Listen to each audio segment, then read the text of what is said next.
Welcome to the Game or Die podcast. I'm your host, Ryan Moore, and today we are going to be talking about a couple games that I've been playing. I've been traveling quite a lot still.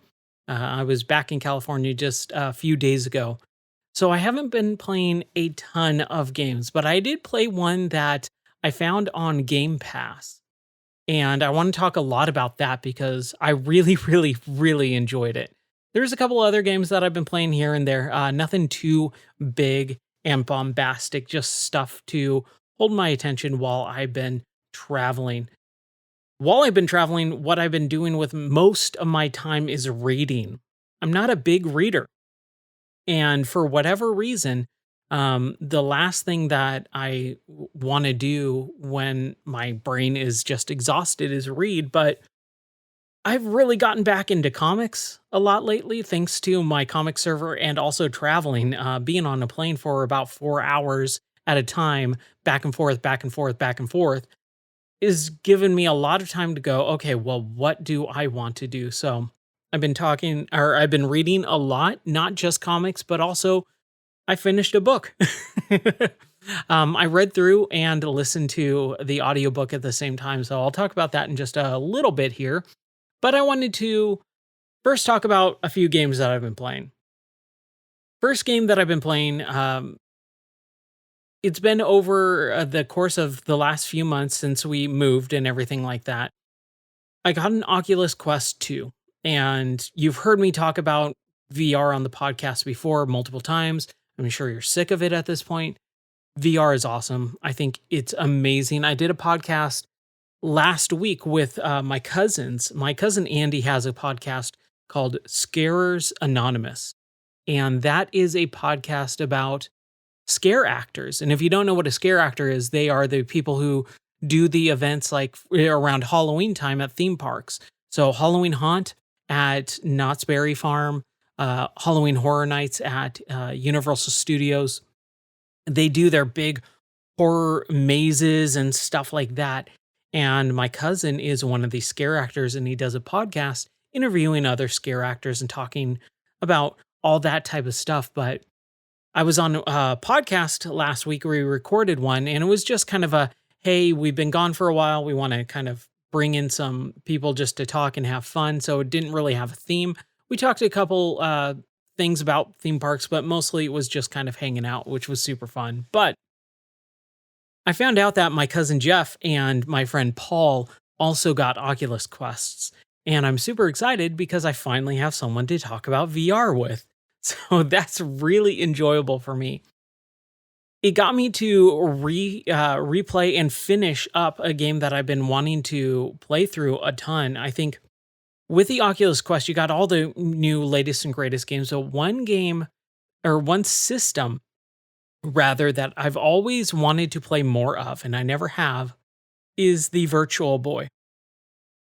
Back in the mid-90s and 95, Nintendo released a semi-headset, semi-console of a virtual reality system. It's very, very basic, and it had a monochromatic screen to it. So it only displayed everything in red, black and red. And oh my gosh, it was too much. That screen ruined the game, or ruined the system rather.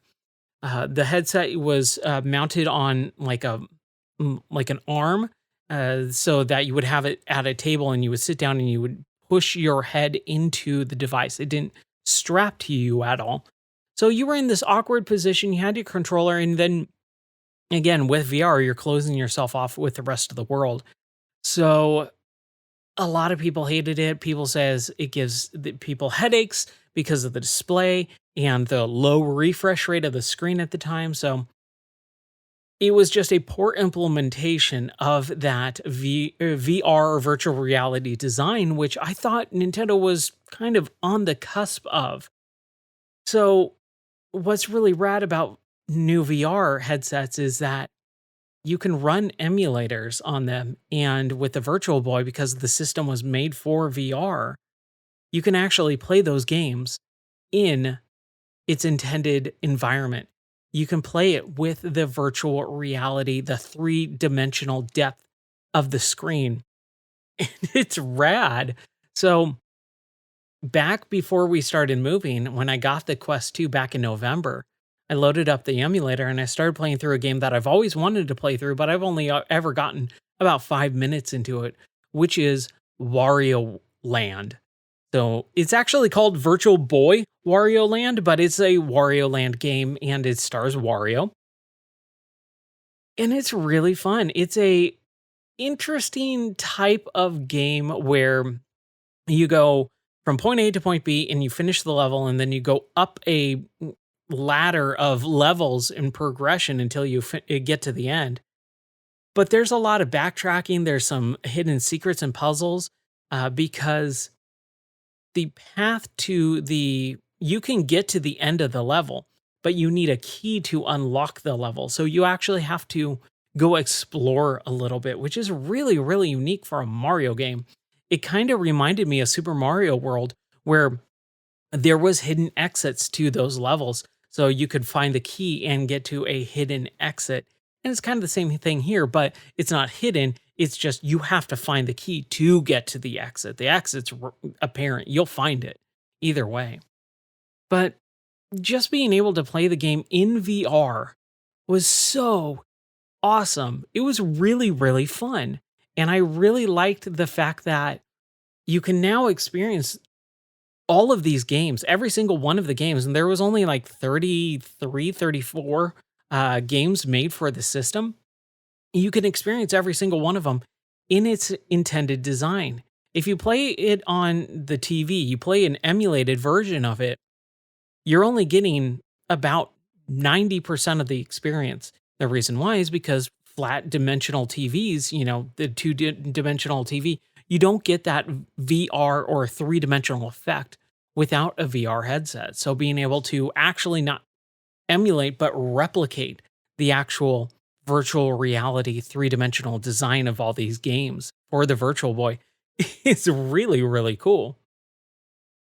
So I played and beat that, so I got to chalk that up on my every game I've ever beaten list, which was super nice to be able to say, "Yeah, I finished a Virtual Boy game in its intended way it was built."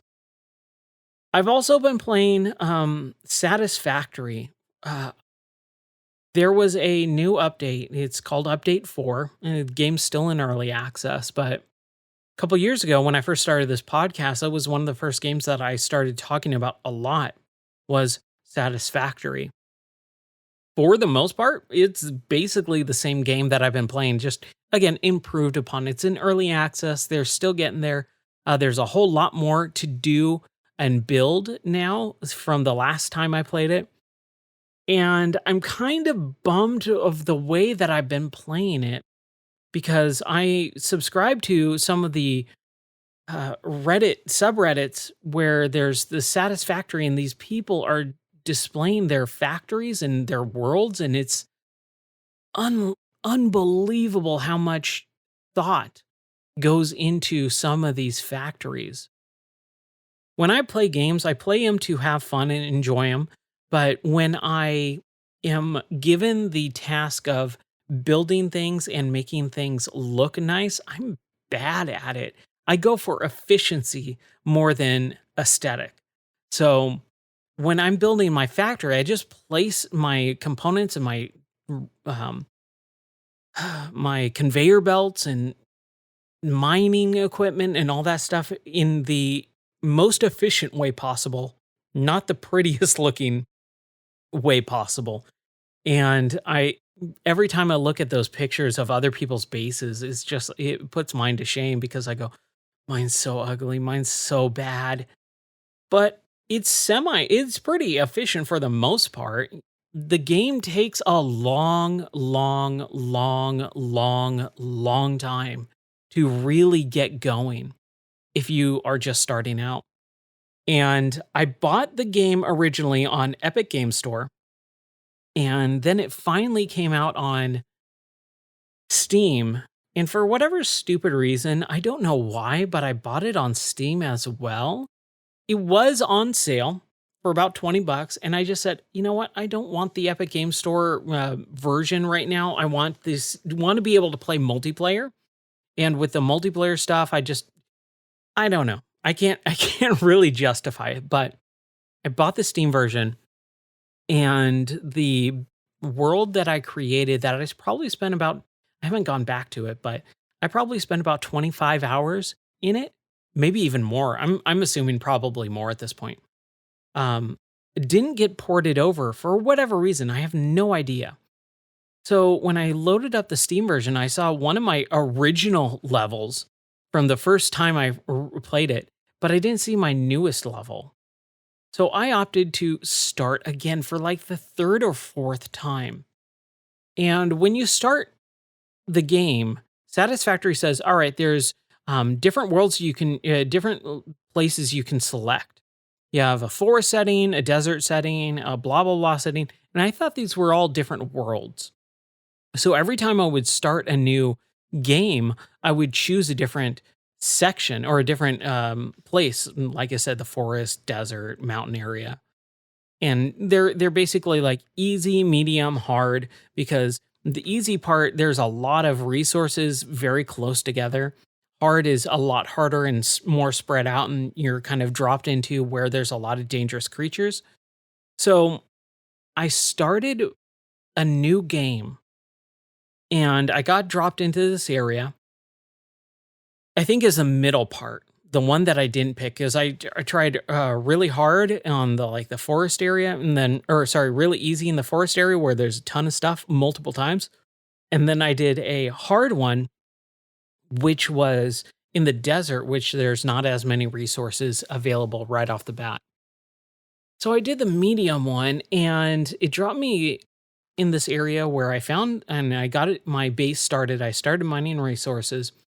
And after probably about 5 or 6 hours or so, I started exploring a little bit and I came across the area where I first started playing.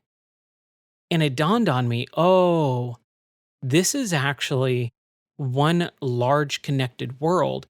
And when you pick forest, desert, they're not different types of worlds, they're different areas within that world. So I just wasted ton of time building all these resources and restarting just to start in a different area and not start, where there was resources to get started quicker and faster and more efficiently because I played the game at this point a ton. I probably dumped at least 100 plus hours into this game at this point. So I started playing it again. I got really, really focused in on just kind of building up my base and churning out all the material that I needed and being efficient, and then going exploring and then doing the same thing in the different areas and then connecting them all together with power sources so that you're basically automating everything. And I really like that. And I'm having so much fun. I'm excited because at some point I will get a jetpack because that's one of the newest things in this update is there's a jetpack that you can use. And then once I get my jetpack, I think that's when I'll just take all my resources that I've been gathering and rebuild a new massive factory that will be pretty and nice looking and enjoyable to walk around and not and have a lot of organization, unlike what I have right now, which is no organization. Ah, so that's satisfactory. I've been playing a ton of that. I've been staying up till about 3:30, almost 4 o'clock the last couple of nights, and then I'm getting up at 8. So I'm getting like 4 to 4.5 hours of sleep the last couple of nights. I had dreams about building factories and being more efficient and things like that last night, and I love when that happens. Even though you can hear it, I'm really tired still, but I'm enjoying that game so much. It's such a good game. So I've been playing a lot of Satisfactory. And then the last game that I want to talk about, and I know this is probably going to be a shorter episode, but I haven't really played a whole lot of games. The other game that I've been playing is a game that I found on Game Pass. So Xbox has their Game Pass subscription, and my wife wanted to play Ark. And I was like, "Oh, Ark, I have that on Steam." Downloaded it, installed it. She says, "Yeah, I want to play Ark because my brother plays it and we want to play together because my wife is a gamer too. She loves playing games and we'll play games together, we'll play games separately, and this is one of her separate games where she wants to play multiplayer with her siblings."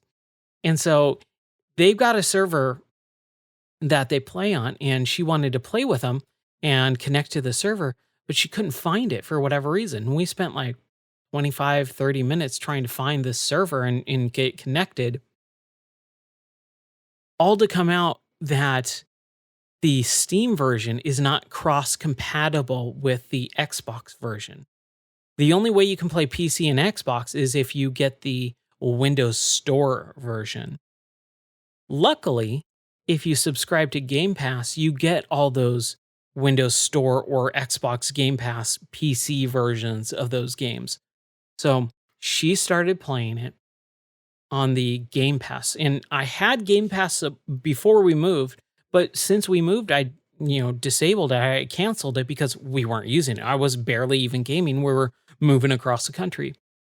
So I resubscribed and I was looking through Game Pass to see if there was any other games that piqued my interest. Since Microsoft bought Bethesda, there's all the Bethesda games on there now. And I was like, maybe I should try some of these. But then I already have the Steam versions as well. So I was like, well, is there anything new? And I looked at the news section. There was this game called Rain on Your Parade. And I went, huh, that's a fun little sounding game. And then I went to like the little store page where they show the trailer for the game. And this game looked so fun and enjoyable and looked pretty easy to complete that I just downloaded it and played it and I beat it within one sitting. This game is so fun. It is called Rain on Your Parade. It's on Game Pass, on PC. I'm sure it's on Xbox as well. And what you are is this rain cloud. And you are supposed to rain on things to make it happen. It's a very similar type of gameplay to Untitled Goose Game, which I really did not like that game. I want to go back to it and play a little bit more of it just to see if maybe I'm missing something or at least complete it because hopefully it shouldn't be that big and that long of a game. But I started playing this game and the art style of the game is very Little Big Planet, very cardboard cutout, very Yoshi's Epic or Yoshi's Woolly World or Kirby's Epic Yarn, where it's got that very cutesy art style to it, coupled with the real world material aesthetic. So your everything is like a diorama. The levels are set as a diorama, and your cardboard cutout cloud is hoisted up on strings like it's a marionette almost. And then all the other material in the games and stuff, they're a little different of a looking material, but it still looks like a diorama. And so I started playing this game and I just fell in love with it. I thought it was such a enjoyable and unique game that I couldn't put it down. My wife was kind of actually getting mad because she watched it and she was like, "This looks boring." And I was like, "No, I'm having a lot of fun with it." And then she's like, "I'm going to go in the other room. I'm going to watch something else on the TV." So she went in the room and she started watching TV in the other room because she just didn't enjoy the game like I was enjoying it. But man, I just love this game so much. I couldn't put it down and I finished it within one sitting. It's like a 2-hour game, maybe at most. Um, but it was so enjoyable. It's very cutesy. The story I did not like, and the reason why I didn't like the story is because unfortunately it feels very written by Twitter type of stuff. A lot of the jokes are meme type jokes. Your character's name is Cloudy McCloudface. And I groaned, went, ugh, when I read that. So the story basically is like Princess Bride. A grandfather is telling his grandson a bedtime story. And then the bedtime story is about this cloud that rains on everything. And in the game, in the story of Cloudy McCloudface, he comes across an old lady and a frog and a couple other characters that need help battling this evil dictator who is, I can't remember his name, but it's like Baron von Dryspell or something like that. And he wants to destroy Cloudy. And you go through the story, and the story is really lame for the most part.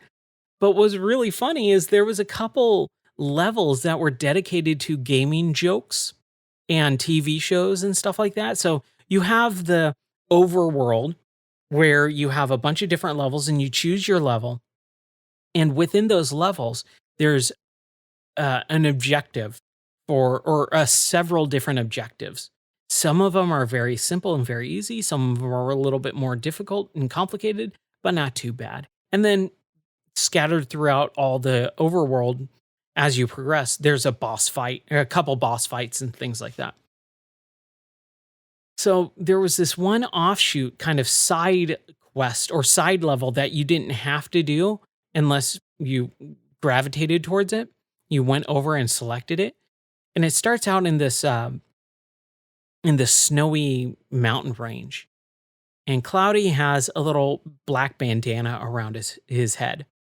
You're a rain cloud, but you get it. He has a head, and on the top of the head of the cloud, there's a little bandana. And so you go through, and then you get a little communicator beep, and then a screen pops up, and it's in the style of Metal Gear Solid. And I just started laughing because I was not expecting that. And so I started playing through this level, and there's these people, these patrollers, these patrolmen who are walking around. They got the vision code just like Metal Gear Solid. And it was really funny to be able to see that type of level design in a game like this. There's another one based on the TV show The Office. And I went, what is this game? Unfortunately, there's not that many type of, like, those are like the two that stand out in my mind. I think there might be one or two others, but that's pretty much the basis of what this game is very jokey, very tongue in cheek. I didn't like the story because I felt like the characters' naming and just the style of the writing was like, it felt written by Twitter. Or what I mean by that is it felt like people trying way too hard to make jokes. Humor comes naturally, and when you let humor just evolve naturally, it's a way more funny and way more enjoyable than really struggling and trying to write reference jokes. References aren't in and of themselves jokes. You cannot just say, hey, here's this thing, remember it? It's like, yeah, I remember that. And no, you need more substance than that. The Metal Gear thing is a perfect example, or the Office level, where it basically acts like a little, you have an objective, and the objective is very simple. And that objective basically signifies one single episode of the TV show. And so you have like 8 or 9 objectives all in a row, and they're cut together by some, just breaks. It says like, oh, trip over, rain on the office worker who's carrying chili and make him spill it, like Kevin did in The Office. And so you start out at the very beginning of the little office area where Pam is. You walk over to where Kevin is, and he's carrying a big pot of chili. You press A to rain, because that's like the main mechanic of the game. And then he spills it, and it goes, good job, you completed the objective. It cuts to black, and it does like another title card episode. It's so unique that way. And it's like, dude, that's a great way to do this stuff. But when you name your character Cloudy McCloudface and then stand there and go, isn't that funny? It's really not that funny. So I think the writing for the majority of the game is pretty lame and terrible. But the game itself is super, super fun, very, very easy, and uh, in just an enjoyable game. Games don't have to be a challenge all the time. Of course, I love challenging games because, you build up skill and you learn and you progress and you have a sense of accomplishment. But every once in a while, it is really nice to be able to just sit back, relax, and play an enjoyable, fun game. You can equate it to like a movie where it's a popcorn movie where you don't have to really sit there and think too hard about the consequences of the characters. You can just have fun with it. So those are the games that I've been playing over the last several weeks here. Unfortunately, that's pretty much it. Like I said, I've just been so busy traveling. I've traveled across the country twice. Uh, I take that back 4 times. Two there, two back. There and back in the last month. And so that is 16 hours just on a plane in the last 3 weeks because that's my job. And I'm not complaining about it. I'm not trying to sit here and say, oh, look at me, look at what I'm doing. It's just that's my life. And we also got a new puppy. We got a new pit bull puppy. His name's Banjo, and he is adorable. So we drove all the way across the state a few days last week, last Sunday, and we got this cute little puppy, and he is adorable and super energetic. And so this is my second puppy since I've been married or in my life. My wife loves dogs. We have a dog named Sunny, and then we had a dog named Raz, and unfortunately, he had a lot of health issues, seizures, and so we had to unfortunately put him down. That was super, super tough because I lost both Raz and I lost my pet cat Angel, who I had for basically like 19, 20 years, a good chunk of my life. She's traveled with me from house to house to house to house to house to house. And so I lost both of them within the same week. And that was heartbreaking. So this is a new puppy, and this is my second dog that I have to take care of. It's my wife's dog. It's not really my dog. He's a show dog. But I have to take care of them too. And it is exhausting. I can't imagine having kids, like people who have like more than like a kid is a billion times harder and more difficult than taking care of a dog. And I already feel exhausted. So having to take care of multiple children, I can't even imagine. Can't even imagine. But that has been my life for the last couple of weeks here is just playing a little bit of games, traveling, getting a new dog, taking care of animals. And in the downtime, like I said, on the plane, I've brought my tablet and my phone, and I've been reading a lot of comics. There has been a few comics that have really grabbed me, and I talked a little bit about some of the comics I was reading on the last podcast. Batman versus Ra's al Ghul, the fifth and final issue, dropped a couple days ago. I have not listened or read that yet, but I'll get there. I'm just kind of dreading it because, like I said, it's just Neil Adams is a terrible, terrible, terrible, terrible writer. Um, the art style for his stuff is interesting, at least. I don't think it's good, but I don't think it's awful. I've seen really bad stuff, and even some, cartoons nowadays just look awful. I'd rather read or at least look at Neil Adams's work over what I saw in the hotel room the other day. I was getting ready to leave. It was early in the morning.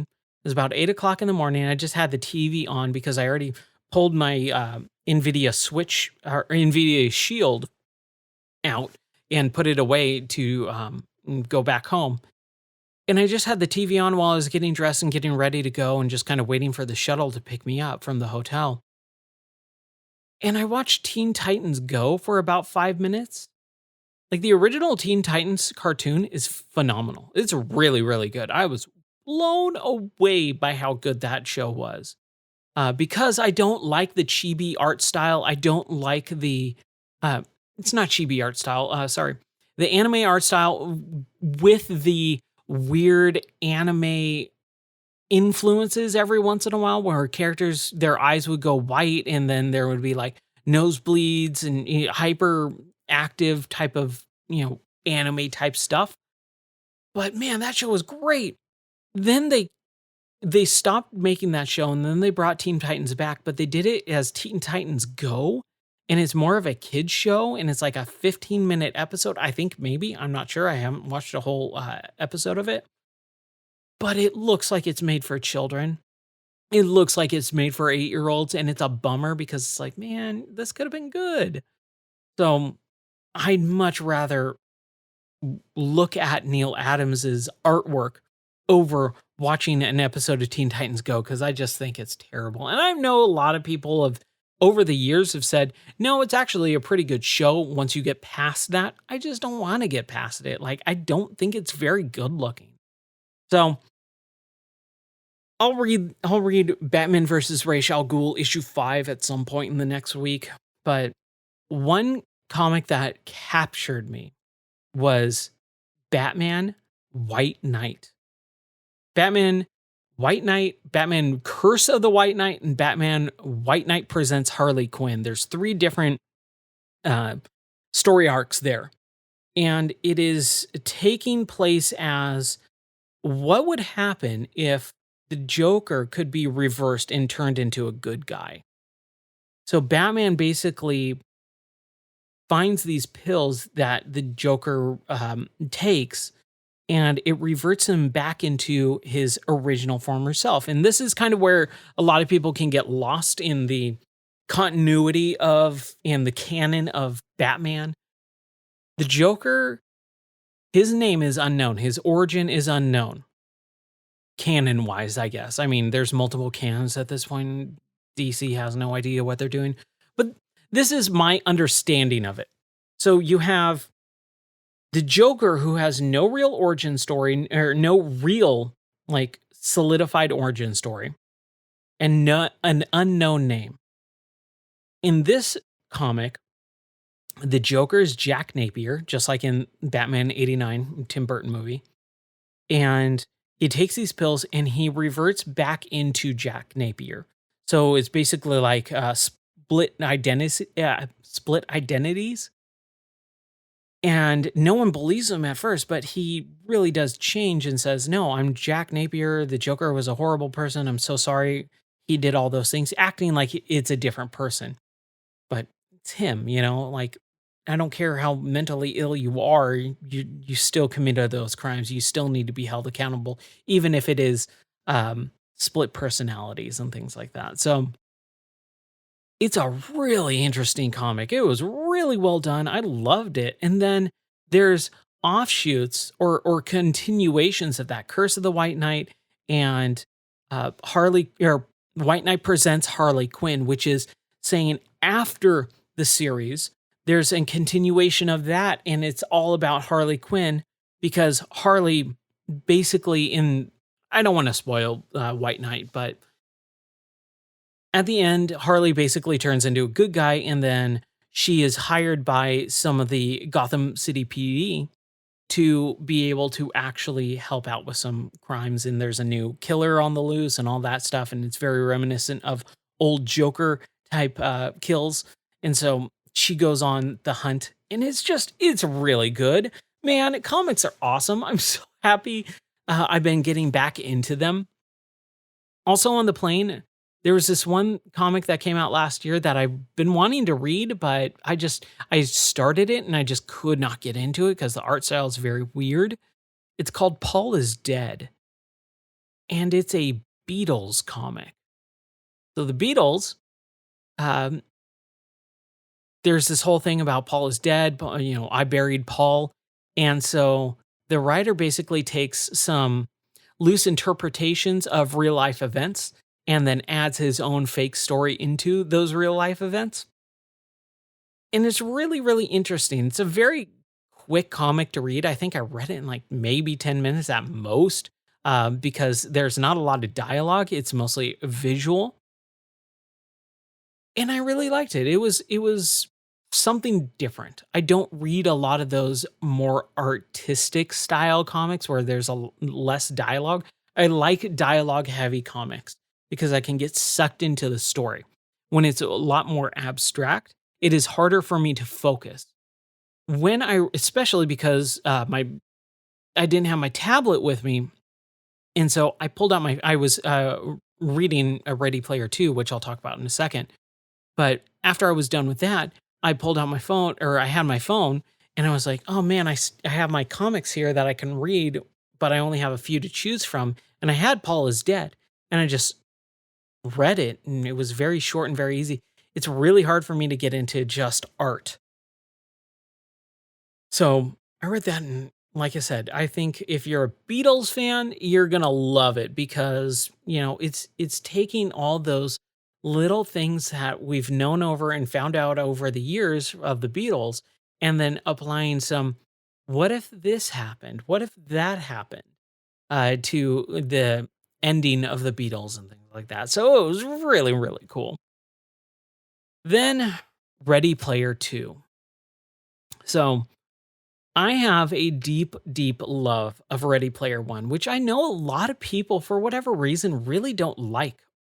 I thought when I read Ready Player One back before it was a movie and things like that, I fell in love with this book as well as Rain on Your Parade because it felt like it was written specifically for me. It had everything that I love.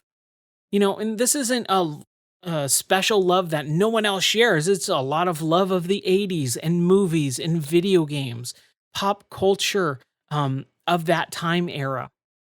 It's a lot of referential stuff, but like I was saying, it's not just winking and nodding and saying, "Hey, you remember this?" It delves deeper. And that's why I think when people go, "Oh, Ready Player One or Ready Player Two, ugh, Ernest Cline, he's a terrible writer." It's like, did you actually read it, or are you just getting the impression of what you think the book actually is? Because it's not just reference after reference after reference. There's a little bit of that, but most of the time, those references are in service to the story. It is saying, so back in the 80s, there was the DeLorean, and the DeLorean had the flux capacitor. It's not just stopping there and saying flux capacitor, It is saying, so the flux capacitor is what makes time travel possible. And so I had to grab the specific part from the different models of the DeLorean because there was five movie versions of the DeLorean. The DeLorean had a range, a very small amount of year of production, but within those years of production, those cars differed a lot. One didn't even go to 88 miles per hour. So we had to find the right one that went to 88 miles per hour and then get the flux capacitor. But as that was happening, Biff comes out and, it delves not just as the reference, but it actually brings part of it out and saying there's something more going on to the story than just the reference. So I think a lot of people miss that. And once you get deep into Ready Player One, it's not just, hey, here's this virtual world. There's a whole level of um, subservient slavery, debt slaves and things like that that it gets into, which is really, really interesting. That's all that takes place in the real world of the story. It's really good. And the reason why I love one of the reasons why I love Ready Player One so much is because it was one of those things that really connected my wife Elizabeth and I when we were dating. One of the reasons why she picked my online profile is because she read my write out of Ready Player One and it stood out to her and she said, "Oh, that sounds like an interesting book." So I had the book and I gave it to her as we were dating so that she could read it. I love that book because it really helped bond my wife and I together. So the sequel came out and we started listening to the audiobook over the course of our drives to Tennessee as we were moving. But once we moved, there was no real place to drive, and then I've been flying back and forth to California multiple times, so I really had to figure out what I was going to do, and I was in the middle of the story, so I finished it. And what I did is I started at the beginning and I read the book while I listened to the audiobook of it.